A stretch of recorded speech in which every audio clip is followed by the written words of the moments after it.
시설장 맞습니다. 저희 시설 명칭이 대구 정신장애인 종합재활센터 미래인 미소클럽인데, 발표 내용에도 나오겠지만, 큰 의미로 정신재활시설에서 일하고 있는 시설장이기 때문에, 네, 틀린 표현은 아닙니다. 어, 오늘 제가 말씀드릴 내용은 지역사회 내 정신장애인에게 사회적 거리두기가 주는 함정이라고 표현을 했는데요. 사실 정신재활시설은 앞서서 말씀하신 돌봄체계나 또 종합사회복지관하고 어떻게 보면 좀 다르고 어떻게 보면 다르지 않은 취약계층이기 때문에 같은 부분도 있지만 좀 많이 다른 부분도 있습니다. 방금 사장님께서 말씀하신 휴관이라는 표현이 맞지 않다. 긴급체계 또는 위기 대입이라고 해야 되는 게 맞으나 사실 저희 정신재활시설 같은 경우에도 3월 이후에 이 시설 운영 그 현황 같은 걸 조사할 때 늘 3월부터는 휴관이었는데 이용자가 있으면 안 된다. 0으로 처리하라라는 식으로 하셔요. 그렇지만 저희는 휴관을 하기 전에 비해서 훨씬 더 종사자들은 바삐 움직여야 했고 전화 상담이나 또 가정 방문이나 이런 횟수는 몇 배에 달하게 더 많이 이루어지고 있음에도 불구하고 이런 부분에 있어서 휴관이라는 걸로 퉁치는 그런 현상에 대해서 저도 좀 공감하게 되었습니다.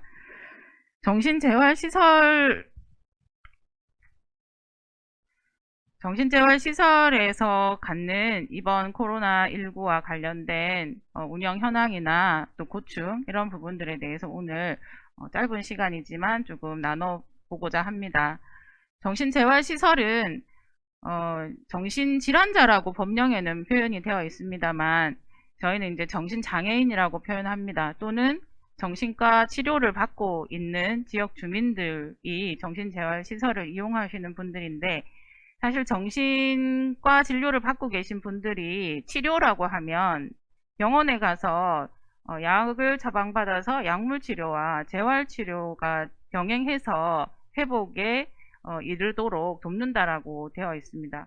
그런 의미에서 보면 정신재활시설은 지역사회 내에서 정신장애인들에게 재활치료를 실시하는 곳입니다. 그런데 지난 2월 18일 이후에 시설이 문을 닫으면서 어떻게 보면 치료가 중단되는 결과가 나아지는 그런 문제가 있었습니다. 감염병은 막을 수 있으나 우리 정신장애인 특히 회복을 위해서 재활치료를 받고 있는 사람들에게는 엄청난 함정이 되지 않을 수 없다라는 생각을 하기에 이르렀습니다. 큰 틀에서 정신건강 사업은 우리나라에서는 이제 국립정신건강센터에서 중앙 컨트롤 역할을 하고 크게는 정신건강복지센터와 이제 정신건강증진시설이라는 두 이렇게 분류로 나누어서 진행이 되고 있고 저희 정신재활시설과 정신요양시설이 사회복지시설 영역에서 이루어지고 있는 것으로 설명을 간단하게 드리겠고요. 대구시 중심으로 이제 현재 정신재활시설이 운영되고 있는 현황을 보면 총 5개 정도의 분류로 나눠져 있고 주로 대구 지역에서는 주간재활시설과 공동생활가정 그리고 이제 1개씩 있는 중독자 재활시설과 종합시설 이렇게 해서 15개의 시설이 운영이 되고 있고 저희 미래인 미소클럽은 주간재활시설에 해당이 됩니다. 지금 대구에서는 각 8개 구군에 1개씩 정도 운영이 되고 있는 상황입니다. 저희가 이제 7월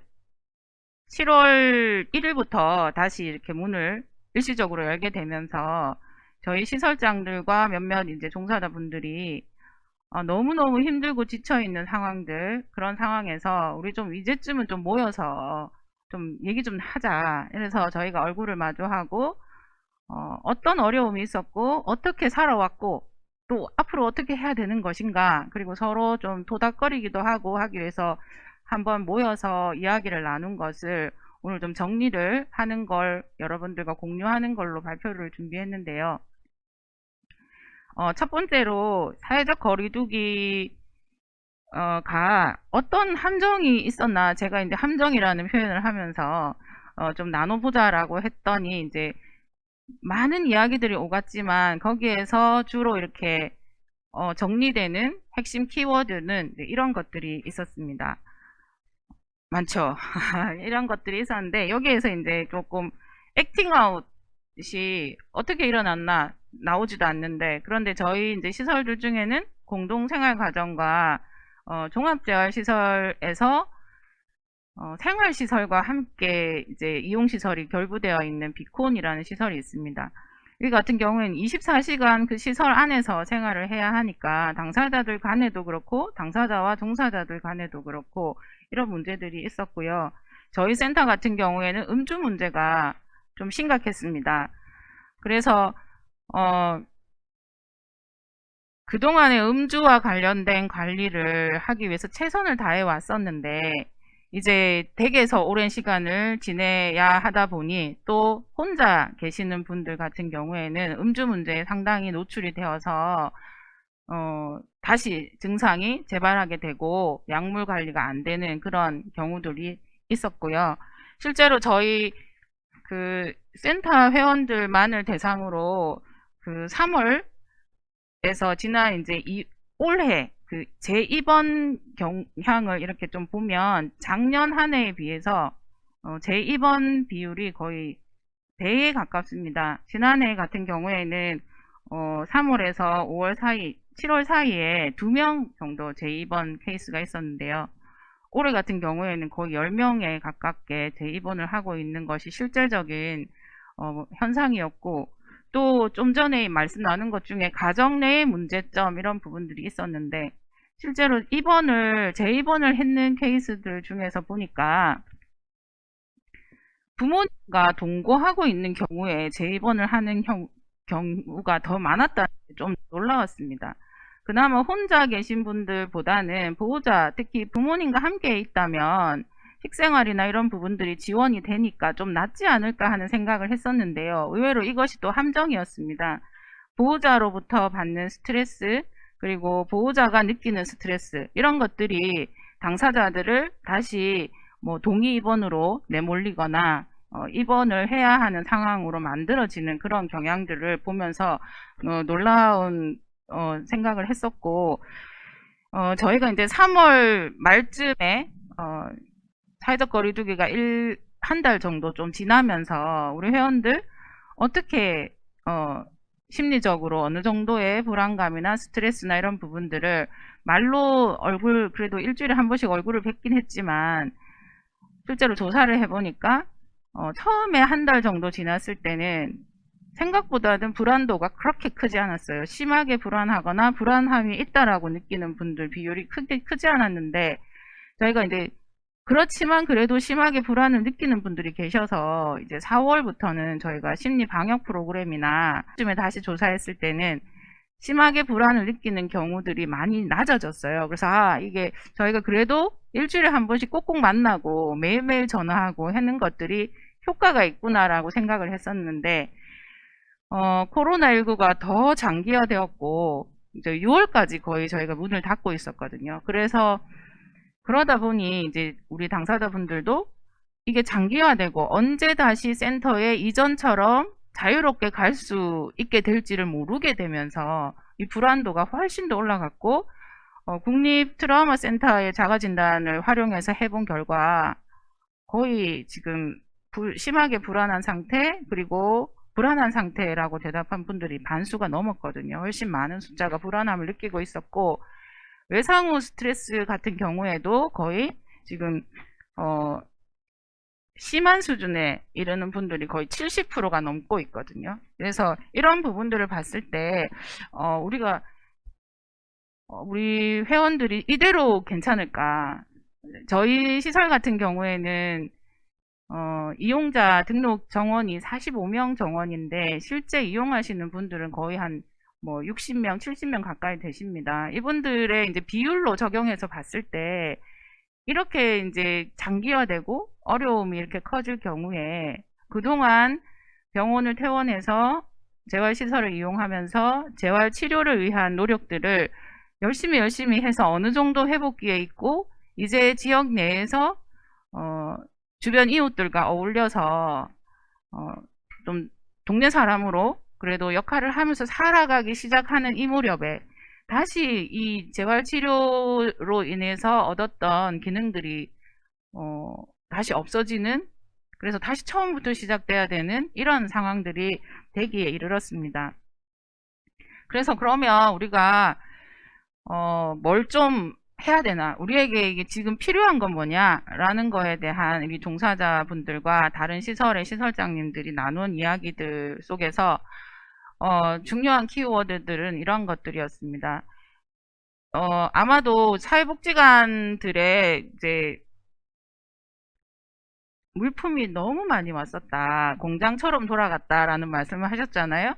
놀랍게도 재활시설은 사회복지시설이었음에도 불구하고 같은 지역 안에서 사회복지 현장으로 있었음에도 불구하고 재활시설로 오게 되는 물자는 별로 없었습니다. 그래서 제가 옆에 계신 관장님네 복지관에 어디로도 자주 갔었고요. 주고 돌리고 남은 거, 그죠? 주로 뭐 생수 이런 거 남은 것들 몇 박스 있는데 가져가실래요? 주세요, 가져갈게요.